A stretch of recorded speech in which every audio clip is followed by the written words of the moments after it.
महाराष्ट्र के बुल्ढाना में चलती बस में आग लगने से 25 अफराद झुलसकर हलाक हो गए। ये खौफनाक हादसा समृद्धि महामार्ग एक्सप्रेसवे पर पेश आया। बताया जा रहा है कि बस में तकरीबन 32 अफराद सवार थे। तेज रफ्तार बस का टायर फट पड़ा, जिसके नतीजे में बस उलट गई और अचानक उसमें आग लग गई, जिसकी वजह से लोगों को इसमें से निकलने का मौका नहीं मिल सका। इस हादसे में 25 अफराद के हलाक होने की खबर है, जबकि कई लोग जख्मी भी हुए। जख्मियों को फौरी तौर पर बुल्ढाना के सरकारी अस्पताल में दाखिल कराया गया।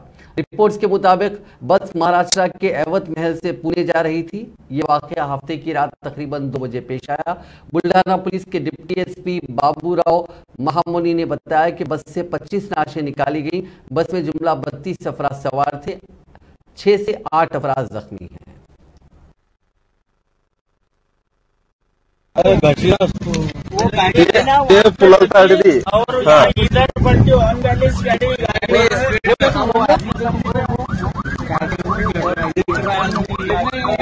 अरे एक ही आदमी आदमी 25 आदमी उसमें